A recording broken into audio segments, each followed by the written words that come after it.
how to expand your consciousness and weave the masculine and the feminine aspects of you into a harmonious whole. Isn't that beautiful? A harmonious whole where everything is in balance. Good morning, good afternoon, and good evening. Today is day 2 in the final series of videos where we really are expanding ourselves into the whole version of who we are. And this is quite beautiful. In my personal journey, I've been reflecting a lot at the moment on how I'm not activating, how I'm not setting on fire all the different aspects of who I am, how I'm not setting on fire my intellect, my mind, my heart, my soul, my sexuality, my inner child, my goddess, my teenager. Because we have many, many different aspects of us. And it's about honoring and igniting the fire within all of these aspects of ourselves. And this is why I think Tantra is perfect for igniting the fire, because this is what Tantra does, is it connects you so deeply with who you are and who the other people are in your life that you can ignite the fire within them, but also the fire within you. So today I'd like to look at this idea of how it's not what you do, it's how you do it. And yes, we're talking about sexual expression, but sexual expression connects with the chakra that awakens the creativity, the birth of who you are. So let's ignite who we are from the flame of life, the flame of love, the flame of joy. Wouldn't that be amazing? What would it take for you to experience every moment in your life from the flame of joy and passion? That would just be truly incredible. So, what is tantric sex? Let's look a little bit more deeply into it. So, all that Tantra does is it literally slows things down. And isn't that amazing? Can't we generalize that into our own lives as well? So, Tantra slows things down. And the practice of Tantra talks about slowing the breath down. Taking deeper breaths.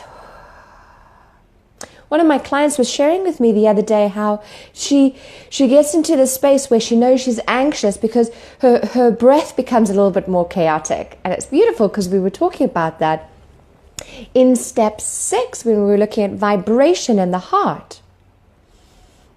So if the goal is to connect more deeply with yourself, we need to slow things down. Give me a thumbs up. Slowing things down by connecting more with the breath. How do we connect more with the breath? Deeper breaths. So my invitation for you today is to really connect more with your breath, so much so that you are consciously choosing to breathe deeper. Take deeper breaths in, breathe in more than you ever have, and breathe out more than you ever have. Okay? And just become aware of how shallow you actually breathe. So breathing in is very, very powerful. And slow gazing. So we're talking about slow gazing at our partner, but to slowly gaze over anything in your life rather than just quickly looking. Do we actually mindfully see all the details that are around us? Slower movements. My coach Tim Dingle told me many, many times, many, many moons ago, and I still remember, he said, breathe slower, go slower, and smile more. And I've shared this with many of you, and write this down. Go slower and smile more. Take slower movements. Walk slower. And as you're walking slower, you're allowing yourself to breathe in more deeply, and you're allowing yourself to smile more. What is step 7 about? Is truly expanding. And how do we expand? Is we have to go slower. Otherwise, we remain in this head energy. It's about being in peace and being in an expanded state of energy. And how we are in that expanded state of energy is by slowing everything down. What would it take for you to slow down your life? Slow down your movements, slow down your breath, and become more mindful. Gaze more slowly. Tantra is about creating a space where you are authentic and vulnerable versus normal, let's call it normal sex, where it's all about performance and it's about worry.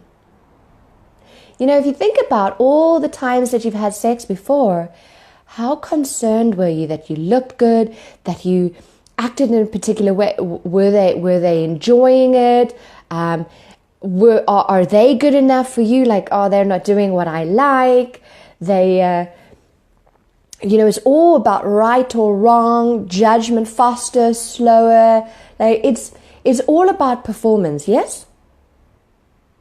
Whereas Tantra is about being authentic and being vulnerable, being honest with your partner, creating that space where you express your honest emotions and you say how you're feeling without the fear that the person's going to run away, without the fear that the person is going to judge you. You're not putting on any mask. You're being authentically who you are. And you're allowing any experience to arise. And I love this about life. Tantra for me is my new analogy for life. Allowing experiences to arise. If the experience of sadness is arising, you express that honestly.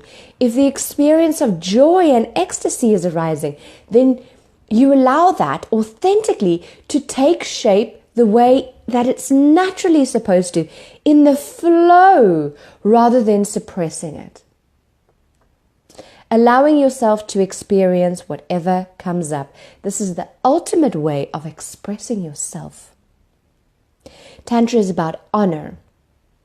It's about respect. It's about reverence. And it's about recognizing the amazingness in other people. Write that down. Honor, respect, reverence, and recognizing the amazingness in the other person. So how can we recognize the amazingness in another person when we don't honor ourselves, when we don't respect ourselves, when we don't revere ourselves? If we're not revering ourselves and honoring ourselves, then how can we be truly present and authentic and allow experiences to come awake within us? So Tantra is health enhancing because the sexual energy is one of the most powerful energies for creating health. Now, if you think about it, of course it is, because sexual energy is all about flow. It's all about authenticity, openness, going in the flow of who you are. There's no dis-ease. There is only ease and flow. I'm loving this. So there's no goal. The goal isn't to have intercourse. The goal isn't to have a climax. The goal is to make the present moment exquisite. It's about giving and receiving pleasure. It's about making this moment exquisite. So what would it take for you to make this moment exquisite? What would it take for you to make every moment of today exquisite? The willingness within me to make every moment exquisite. It's not about what I do today. It's about how I do it. And how I'm choosing to do it is to go slower and make every moment exquisite. Greets the willingness within you to experience and make every moment exquisite. So what questions do we have? We've got lots of people commenting today in the comments section. That's beautiful. Any questions you have, write them in the comments section below. And as always, the light within me, the fire within me, the flame of freedom, the energy of freedom greets the flame of passion, freedom, and exquisiteness within you. Wishing you a wonderful day, and I will see you in the next video, where we continue to look at some of the techniques that Tantra talks about to really connect with the divine being that we are. Namaste, beautiful souls. See you soon. Bye.